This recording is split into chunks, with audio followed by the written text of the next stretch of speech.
अस्सलाम वालेकुम दोस्तों। पाकिस्तानी फॉर्मर क्रिकेटर्स वसीम अकरम, शुएब अख्तर और मिसबाहुल हक और भारत के संजय मंजरेकर ने पाकिस्तान भारत मैच के ऊपर अपनी प्रेडिक्शंस दी हैं, जो आपके साथ मैं शेयर करूंगा। खासकर वसीम अकरम ने यह कहा है कि हम भी जब क्रिकेट खेलते थे 99 पाकिस्तान इंडिया के हालात बहुत ख़राब थे। 87 में जब पाकिस्तान और भारत दोनों अफवाज बॉर्डर पर खड़ी थी, उस दौरान भी हमने पाकिस्तान इंडिया मैच खेला था और हमने ये चीज़ नहीं सोची थी कि दोनों के पॉलिटिकल ताल्लुकात कैसे हैं, दोनों में कितने हालात ख़राब हैं। हमने सिर्फ क्रिकेट पे फोकस किया था, क्रिकेट को एंजॉय किया था और इस टीम को भी मेरा मशवरा यही है, यानी वसीम अकरम का मशवरा यही है कि क्रिकेट को एंजॉय करें। क्या हुआ इन पिछले 3-4 माह में, कितना कॉन्फ्लिक्ट रहा, ये सब भूल जाएं। आप यहाँ पे क्रिकेट मैच खेलने आए हैं, दो टीमें मैदान में उतरेंगी, एक हारेगी एक जीतेगी, इसका इतना दबाव दिमाग पे मत लें। आपके पास चांस है और सिर्फ ये इंडिया के खिलाफ मैच नहीं जो आपको जीतना है। आप एशिया कप खेलने आए हैं, आप एशिया कप ब्रॉडर एम रखें कि हम एशिया कप जीतने आए हैं।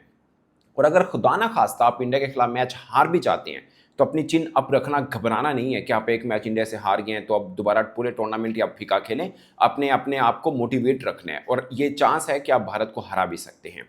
ये वसीम अकरम ने कहा और उन्होंने मतलब अपना हवाला दिया कि हम 99 में हमें बहुत थ्रेट मिली थी और इंडिया के अंदर से थ्रेट मिली थी, बट बावजूद उसके हम वहाँ पर खेलने गए और हमने क्रिकेट को एंजॉय किया। और 87 में शायद बहुत से लोग जो देख रहे हो वो पैदा ना हो या उनको अंदाज़ा ना हो, खैर मुझे भी अंदाज़ा नहीं, बट पढ़ा लिखा मतलब पढ़ा सुना कि उस वक्त भी दोनों ममालिक की फ़ौज ऑलमोस्ट बॉर्डर पर थी और हालात बहुत ख़राब थे। तो वसीम अकरम कह रहे हैं उस दौर में भी हम क्रिकेट खेले हैं, मगर इस चीज़ को हमने दिमाग पे नहीं बैठाया कि क्या चल रहा है। बट मेरा ये मानना है कि वसीम अकरम साहब ने जो कहा वो बड़े क्रिकेटर, तैयारी बड़ी और हमेशा ही उनका ऑप्टिमिस्टिक अप्रोच रहती थी। अभी पाकिस्तान की क्रिकेटर्स भी उस लेवल पे नहीं है। नंबर 2, उस वक्त सोशल मीडिया दबाव इतना नहीं था, डिजिटल मीडिया था ही नहीं, अखबार बल्कि टीवी भी बहुत कम उस तरह रहता था।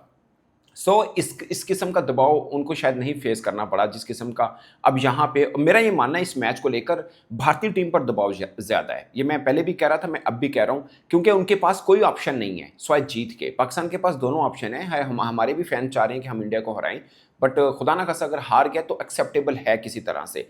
भारत के लिए हार एक्सेप्टेबल नहीं है क्योंकि उनका तो ये चल रहा है मैच ही ना खेलें, और ऐसे में अगर वो पाकिस्तान से हार जाएं, सोचिए उन पर कितना दबाव रहेगा उन खिलाड़ियों पर। तो ये चीज़ उन क्रिकेटर्स के माइंड में भी ज़रूर है। फिर शुएब अख्तर ने कहा कि उन्होंने, वो हमेशा ही बोलते हैं कि इंडिया की टीम स्ट्रॉन्ग है, उनमें वो कद काट के क्रिकेटर हैं जो डेयरिंग क्रिकेट खेलते हैं, जैसे अभिषेक शर्मा है, तिलक वर्मा, सूर्य कुमार यादव। मगर शुएब अख्तर का ये भी मानना है कि इन सब हैवी वेट क्रिकेटर्स के बावजूद भारत हमेशा अवॉइड करेगा कि एशिया कप का फाइनल उनका पाकिस्तान से ना हो। अगरचे ये बात थोड़ी आगे की है, बट मतलब इस मैच के बाद आगे भी तो होने हैं और चांस बनता है कि पाकिस्तान इंडिया का फाइनल भी हो सकता है। अगरचे अभी तक एशिया कप में पाकिस्तान इंडिया का फाइनल हुआ नहीं है, लेकिन अगर मतलब कोई ऐसा सिनेरियो बनता है तो बकौल शुएब अख्तर के इंडिया अवॉइड करेगा। वो चाहेगा कि उनका अफगानिस्तान के साथ हो जाए मगर पाकिस्तान के साथ ना हो। शुएब अख्तर के साथ मिसबाहुल हक भी बैठे थे और मिसबाहुल हक ने कहा कि अगर आप इंडिया के अर्ली ऑन विकेट नहीं लेते हैं तो उनका मिड ऑर्डर बैटिंग इतनी तगड़ी है कि वो फिर आपको मैच में उठने नहीं देंगे। लेकिन शुएब अख्तर ने डिसएग्री किया, उन्होंने बोला कि अगर उनके अर्ली ऑन विकेट गिर भी जाएं तब भी उनका प्लेइंग 11 इतना तगड़ा है और 8 तक बैटिंग है कि वो कहीं से भी आपके लिए खतरे की इलामत होंगे। अगर आप जल्दी उनको आउट कर भी लेते हो ओपनर्स को, तब भी आप मत समझिएगा कि आपने इंडिया को गिरा लिया है। उनके मिडिल ऑर्डर में बैटिंग इतनी तगड़ी है कि वो मैच को आगे तक खींच सकते हैं।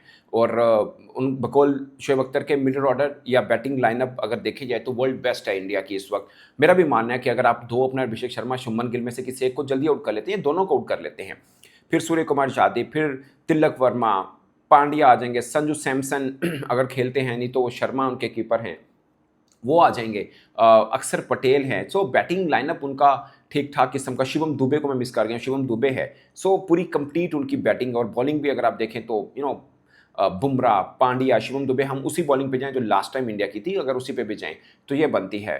स्पिनर्स में कुलदीप यादव हैं, वरुण चक्रवर्ती हैं, अक्षर पटेल हैं, मे भी अभिषेक शर्मा का अगर ज़रूरत पड़े और स्पिन की तो वो भी आ सकते हैं। ये एक है। मगर शुएब अख्तर ने एक मशवरा दिया है पाकिस्तानी क्रिकेट टीम को।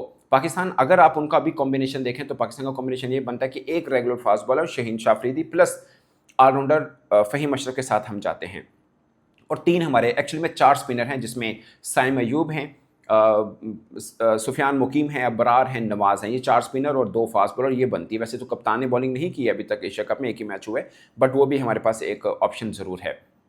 तो 7 बॉलिंग ऑप्शन बनती है जिसमें से 5 स्पिनर हैं, 2 फास्ट बॉलर हैं। मगर शुएब अख्तर ये समझते हैं कि पाकिस्तान को 3 फास्ट बॉलर के साथ जाना चाहिए, यानी Fahim Ashraf plus Shaheen Afridi and 1 fast bowler में भी हारिस रऊफ। उन्होंने हसन अली का नाम भी लिया कि वो नई बॉल भी शेयर कर सकते हैं, या फिर वसीम जूनियर। इन तीनों में से कोई एक बॉलर ऐड ऑन होना चाहिए, लेकिन उन्होंने ये नहीं बताया कि किस स्पिनर को ड्रॉप होना चाहिए।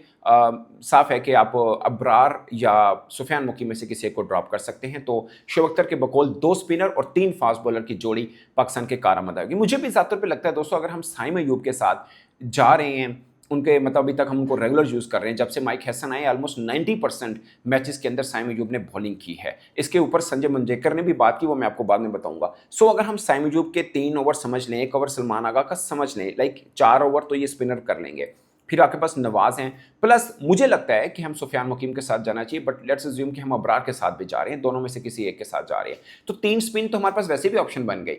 तो अब 3 फास्ट बॉलिंग ऑप्शन बना लें, शायद ज़्यादा बेहतर रहेगा। फ़हीम अशरफ, शहीन अफरीदी प्लस हारिस रऊफ, या फिर आपके पास ऑप्शन ये रहती है कि आप फ़हीम अशरफ को ड्रॉप कर दें और हारिस रऊफ को ले आएँ, फिर भी आपके पास 2 फास्ट बॉलिंग ऑप्शन होगी। अगर आपने फ़हीम अशरफ को खिलाना है तो एक स्पिनर को ख़त्म मतलब बिठाकर आप हारिस रऊफ या वसीम जूनियर में से किसी एक को लाकर भी कर सकते हैं। तो मेरा भी ये ख्याल है कि आप ये वाली अगर फार्मूला ट्राई आउट करते हैं, शायद ज़्यादा बेहतर रहता है। फिर संजय मंजरेकर ने 2 बॉलर से कहा है कि इनके ऊपर नज़र रखनी पड़ेगी इंडियन बैटर्स को, उनमें से एक साइम अयूब भी हैं।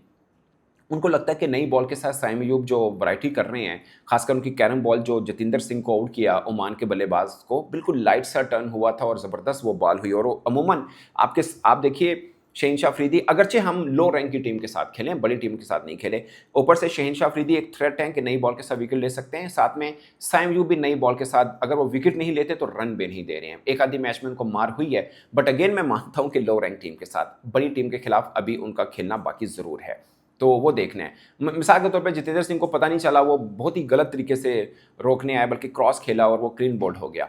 बट क्या ऐसा ही शुभमन गिल खेलेंगे या अभिषेक शर्मा खेलेंगे, क्या बल्कि उन दोनों के सामने हम साइम अयूब को रखेंगे भी या नहीं रखेंगे, ये बड़े एक खास है। बट मुझे लगता है कि शायद हम साइम अयूब का तजर्बा करें, एटलीस्ट 1 ओवर का तो करें, कामयाब रहा तो दूसरा ओवर भी वो साइम अयूब करेंगे। मुझे लगता है कि हम ये डेयरिंग स्टेप लेंगे साइम अयूब वाला। मगर संजय मंजरेकर ने कहा कि साइम अयूब प्लस सुफियान मुकीम, ये 2 वो हैं जो इंडिया को देखना है कि इनके साथ कैसे निपटना है। वैसे मुझे लगता है कि पाकिस्तानी बैटर्स को भी देखना है कि कुलदीप, वरुण चक्रवर्ती को कैसे निपटना है, क्योंकि पाकिस्तानी बैटिंग देखें, नवाज हैं, उसके अलावा सलमान अली आगा हैं या फ़खर जमान है, ये 3 बल्लेबाज हैं अगर मैं गलत नहीं हूँ जो खेल चुके हैं। अदरवाइज़ इंडियन इन स्पिनर्स को पाकिस्तानी बैटर वैसे ज़्यादा नहीं खेले हुए हैं, खासकर साबजा फरहान नहीं खेले, साइम अयूब चैंपियंस ट्रॉफी में फिट नहीं थे, वो नहीं खेल पाए हैं, मोहम्मद हारिस नहीं खेले हैं, इंडिया के खिलाफ कोई मैच नहीं खेले, हसन नवाज नहीं खेले हैं। सो पाकिस्तान की 2 ही बैट्समैन है, अगर टिपिकल बैट्समैन की बात करें, सलमान आगा और फ़खर जमान, जो भारतीय टीम के खिलाफ भी खेल चुके हैं, शायद इन स्पिनर्स को भी खेल रहा है। कुलदीप के खिलाफ अच्छा रिकॉर्ड भी है फ़खर का, कुलदीप ने आउट भी किया हुआ है। सो ये है। वरुण चक्रवर्ती के खिलाफ 2021 में वो पाकिस्तान के खिलाफ खेले थे, बट उसमें सिर्फ बाबर रिजवान ही खेले हुए हैं, उसके अलावा नहीं है। तो दोस्तों, पाकिस्तान और भारत का अगर आप T20 रैकेट देखें तो 13 T20 मैचेस हो चुके हैं, पाकिस्तान सिर्फ 3 जीता है।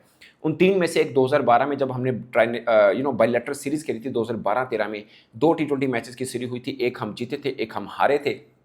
उसके अलावा आपको याद होगा एशिया कप 2022 में हम जीते थे, और उससे पहले T20 वर्ल्ड कप 2021 में हम जीते हुए हैं। मगर कुल मिला के 13 मैचेस में सिर्फ 3 बार जीते हैं, जबकि 10 बार भारत जीता है। उन 10 में से एक 2007 के अंदर जो पहला T20 मैच पाकिस्तान और भारत के बीच में, वैसे 14 सितंबर को ही खेला गया था, वो बॉल आउट के ऊपर डिसीजन हुआ था। आखिरी 2 बॉल के ऊपर हमें 1 रन जीतने के लिए चाहिए था, मिसबाह हक मौजूद थे, बड़ी ज़बरदस्त बल्लेबाजी की थी, मगर 2 बॉलों में 1 रन नहीं बन पाए थे, रन आउट हो गए थे। और मैच बॉल आउट वक्त सुपर ओवर नहीं होता था, बॉल आउट होता था, और 3-0 से भारत जीत गया था। भारत के तीनों बॉलर ने बॉल हिट की थी, पाकिस्तान हिट नहीं कर पाया था, तो बॉल आउट के ऊपर ये डिसीजन हुआ था। सो अब देखते हैं, ये एक तरह से 14 सितंबर को ही मुकाबला है, 14th ही मैच है T20 का बिटवीन पाकिस्तान एंड इंडिया। ये जीत किसके नाम रहती है, इसके ऊपर भी बातचीत मैच के बाद और इस दौरान भी रहेगी। आप अपनी राय कमेंट के सूत्र में जरूर बताइएगा। मेरी तरफ से इतना ही, इजाज़त दीजिए, अल्लाह हाफिज़।